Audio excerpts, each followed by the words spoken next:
ನಮಸ್ಕಾರ ವೀಕ್ಷಕರೇ, ತಲಸಾರಿ ಬೀಚಿನ ಪ್ರಾಕೃತಿಕ ಸೌಂದರ್ಯವನ್ನು ಈ ವಿಡಿಯೋದಲ್ಲಿ ನಾನು ನಿಮ್ಮೊಂದಿಗೆ ಹಂಚಿಕೊಳ್ತಾ ಇದ್ದೀನಿ. ಚಂದೀಪುರದ ಚಂದನೇಶ್ವರ ದೇವಸ್ಥಾನದ ದರ್ಶನವನ್ನು ಪಡೆದ ನಂತರ ಸ್ಥಳೀಯ ವಾಹನಗಳನ್ನು ಬಾಡಿಗೆಗೆ ತೆಗೆದುಕೊಂಡು ಮುಂದೆ ಪ್ರಯಾಣ ಬೆಳೆಸಿದ ನಮ್ಮ ತಂಡವು ಹೋಗಿ ತಲುಪಿದ್ದು ತಲಸಾರಿ ಬೀಚಿಗೆ. ಒಡಿಶಾ ಮತ್ತು ಪಶ್ಚಿಮ ಬಂಗಾಳದ ಗಡಿ ಭಾಗದಲ್ಲಿರುವ ಈ ಬೀಚಿನ ಪ್ರಾಕೃತಿಕ ಸೌಂದರ್ಯವನ್ನು ನಾವು ಕಣ್ತುಂಬಿಕೊಳ್ಳೋಣ. ತಾಳೆ ಮರಗಳೇ ಸಮೃದ್ಧವಾಗಿರುವಂತಹ ಈ ಒಂದು ಬೀಚಿನ ಸೌಂದರ್ಯಕ್ಕೆ ಕಾರಣವಾಗಿದ್ದು, ವಿಶೇಷವಾಗಿ ಕೆಂಪು ಏಡಿಗಳನ್ನು ನಾವಿಲ್ಲಿ ಕಾಣಬಹುದು. ಅವುಗಳ ಕುರಿತಾದ ವಿಸ್ತಾರವಾದ ಮಾಹಿತಿಯನ್ನು ನಾನು ನಿಮ್ಮೊಂದಿಗೆ ಹಂಚಿಕೊಳ್ತೀನಿ. ಅತ್ಯಂತ ಪ್ರಶಾಂತವಾಗಿ ತೋರುತ್ತಿರುವಂತಹ ಈ ಕಡಲ ಅಲೆಗಳ ಮೇಲೆ ಪ್ರಯಾಣ ಮಾಡುವ ಒಂದು ಹುಮ್ಮನಸ್ಸಿನಿಂದ ನಮ್ಮ ತಂಡವು ಮುಂದಕ್ಕೆ ಸಾಗಿ ಬಂದು ಸಂಚಾರಕ್ಕೆ ಸಿದ್ಧವಾಗಿ ನಿಂತಿರುವ ಬೋಟಿನ ಮೆಟ್ಟಲವನ್ನು ಹತ್ತಿಯೇ ಬಿಟ್ಟರು.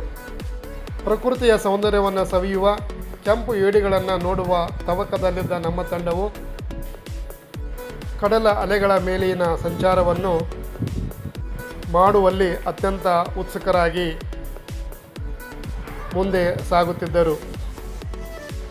ಸುಮಾರು 13 ಜನರ ನಮ್ಮ ತಂಡವನ್ನು ಹೊತ್ತಂತಹ ಪ್ರವಾಸಿ ಹಡಗು ನೋಡುತ್ತಿದ್ದಂತೆ ಸಮುದ್ರದ ಅಲೆಗಳನ್ನು ಭೇದಿಸ್ತಾ ಮುಂದೆ ಸಾಗುತ್ತಾ ಹೋಯಿತು. ಒಡಿಶಾದ ಬಾಲ್ಸೋರ್ ಜಿಲ್ಲೆಯಲ್ಲಿರುವ ಒಂದು ಶಾಂತ ಮತ್ತು ನಿರ್ಜನ ಸಮುದ್ರ ತೀರ ತಲಸಾರಿ ಸಮುದ್ರ ತೀರ ಪ್ರದೇಶ. ಒಡಿಶಾದ ಮತ್ತು ಪಶ್ಚಿಮ ಬಂಗಾಳದ ಗಡಿ ಪ್ರದೇಶದಲ್ಲಿರುವ ಈ ಸಮುದ್ರ ತೀರವು ಚಂದೀಪುರದ ಚಂದನೇಶ್ವರ ದೇವಾಲಯದಿಂದ ಸುಮಾರು 3 ಕಿಲೋಮೀಟರ್ ಅಂತರದಲ್ಲಿದೆ. ಪಶ್ಚಿಮ ಬಂಗಾಳದ ದೀಘಾಕ್ಕೆ ಅತಿ ಹತ್ತಿರದಲ್ಲಿರುವ ಈ ತೀರ ಪ್ರದೇಶವು ಸಾಲು ಸಾಲು ತಾಳೆ ಮರಗಳನ್ನು ಹೊಂದಿದ್ದು ಸದಾ ಹಸಿರಿನಿಂದ ಕೂಡಿರುತ್ತದೆ. ನಮ್ಮ ಪ್ರಾಚೀನ ಗ್ರಂಥಗಳನ್ನು ಬರೆಯಲು ಅಂದಿನ ಋಷಿಮುನಿಗಳು ತಾಳೆ ಗರಿಗಳನ್ನು ಬಳಸುತ್ತಿದ್ದದ್ದು ನಿಮಗೆಲ್ಲ ತಿಳಿದ ವಿಷಯ. ಅಂತಹ ತಾಳೆ ಮರಗಳು ಈ ಪರಿಸರದಲ್ಲಿ ಸಮೃದ್ಧವಾಗಿವೆ. ಈ ಸಮುದ್ರ ತೀರ ಪ್ರದೇಶದ ಇನ್ನೊಂದು ವಿಶೇಷತೆ ಏನೆಂದರೆ, ಸುವರ್ಣರೇಖಾ ನದಿಯು ಸಮುದ್ರವನ್ನು ಸೇರುವ ಸ್ಥಳವನ್ನು ಇಲ್ಲಿ ಕಾಣಬಹುದಾಗಿದೆ.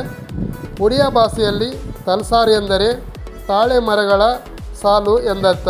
ಹೀಗಾಗಿ ಈ ಸಮುದ್ರ ತೀರ ಪ್ರದೇಶವನ್ನು ತಲಸಾರಿ ಬೀಚ್ ಎಂದು ಕರೆಯಲಾಗುತ್ತದೆ. ಈ ಪ್ರದೇಶಕ್ಕೆ ಪ್ರವಾಸಕ್ಕೆಂದು ಬರುವ ಪ್ರವಾಸಿಗರಿಗೆ ಅಕ್ಟೋಬರ್ನಿಂದ ಮಾರ್ಚ್ವರೆಗಿನ ಕಾಲಾವಧಿಯು ಅತ್ಯಂತ ಉತ್ತಮ ಮತ್ತು ಅನುಕೂಲಕರವಾದ ನೈಸರ್ಗಿಕ ವಾತಾವರಣವನ್ನು ಕಲ್ಪಿಸುತ್ತದೆ. ಸುಮಾರು 3 ಕಿಲೋಮೀಟರ್ ಅಂತರಕ್ಕೆ ತೆಗೆದುಕೊಂಡು ಹೋದಂತಹ ಬೋಟಿನ ಚಾಲಕನು ಮುಂದೆ ಕೆಂಪು ಏಡಿಗಳನ್ನು ದರ್ಶನ ಮಾಡಿಸೋದಕ್ಕೆ ನಮ್ಮನ್ನು ಕರೆದುಕೊಂಡು ಹೋಗ್ತಾ ಇರುವಂಥ ದೃಶ್ಯಾವಳಿ. ಸಂಜೆಯ ಸಮಯ ಸುಮಾರು 4:30 ಈ ಒಂದು ಮುಸ್ಸಂಜೆ ಹೊತ್ತಿನಲ್ಲಿ ನಾವು ಸಮುದ್ರಯಾನವನ್ನು ಕೈಗೊಂಡಿದ್ದೆವು. ಕೆಂಪು ಏಡಿಗಳು ಇರುವಂತಹ ಸ್ಥಳವಿದು. ಮರಳಿನಲ್ಲಿ ಅಲ್ಲಿ ಮನೆಗಳನ್ನು ಮಾಡಿಕೊಂಡು ಜನರ ಸ್ಪರ್ಶ, ಪಾದಸ್ಪರ್ಶ ಶಬ್ದವಾದ ತಕ್ಷಣ ಅವು ಬಿಲಗಳನ್ನು ಸೇರಿಕೊಳ್ಳುತ್ತವೆ. ನೋಡಿ ವೀಕ್ಷಕರೇ, ಇವೆಲ್ಲವೂ ಕೆಂಪು ಏಡಿಗಳು ವಾಸ ಮಾಡುವಂತಹ ಸಮುದ್ರದ ಕಡಲಿನ ಪ್ರದೇಶವಾಗಿದೆ. ಈ ಕೆಂಪು ಏಡಿಗಳ ವಿಶೇಷತೆಯೇ ಈ ಕಡಲ ತೀರ ಪ್ರದೇಶಕ್ಕೆ ಒಂದು ವಿಶೇಷತೆಯನ್ನು ರೂಪಿಸಿಕೊಟ್ಟಿದೆ. ಹಾಗೋ ಹೀಗೋ ಕಷ್ಟಪಟ್ಟು ಒಂದು ಕಡಲ ಏಡಿಯನ್ನು ನಾವು ಹೊರಗೆ ತೆಗೆದು ಅದನ್ನು ನಿಮಗೆ ತೋರಿಸ್ತಾ ಇದ್ದೀವಿ. ಈ ಒಂದು ಪ್ರಾಕೃತಿಕವಾದಂತಹ ಸೌಂದರ್ಯವನ್ನು ಕೊಂಡು ನಮ್ಮ ತಂಡವು ಅತ್ಯಂತ ಉತ್ಸುಕತೆಯಿಂದ ಮತ್ತೆ ಮರಳಿ ಪ್ರಯಾಣವನ್ನು ಬೆಳೆಸಲಾಯಿತು. ಪಡುವನದಲ್ಲಿ ಸೂರ್ಯಾಸ್ತದ ಸಮಯ ಈ ರೀತಿಯಾಗಿ ಪ್ರಕೃತಿ ಸೌಂದರ್ಯವನ್ನು, ಕಡಲ ತೀರವನ್ನು ಕಂಗೊಳಿಸುವಂತೆ ಮಾಡ್ತಾ ಇತ್ತು. ಶಾಂತವಾಗಿರುವ ಸಮುದ್ರದ ಅಲೆಗಳ ಮೇಲೆ ಬೀಸಿ ಬರುವ ಗಾಳಿಯು ಮನಸ್ಸಿಗೆ ಹಿತವನ್ನು ನೀಡುವಂತಹ ಅನುಭವವನ್ನು ನೀಡ್ತಾ ಇತ್ತು. ವಿಡಿಯೋವನ್ನು ಲೈಕ್ ಮಾಡಿ, ಚಾನಲನ್ನು ಸಬ್ಸ್ಕ್ರೈಬ್ ಮಾಡ್ಕೊಳ್ಳಿ. ಮತ್ತೊಂದು ವಿಡಿಯೋದೊಂದಿಗೆ ನಿಮ್ಮನ್ನು ಭೇಟಿ ಆಗ್ತೀನಿ. ಧನ್ಯವಾದಗಳು.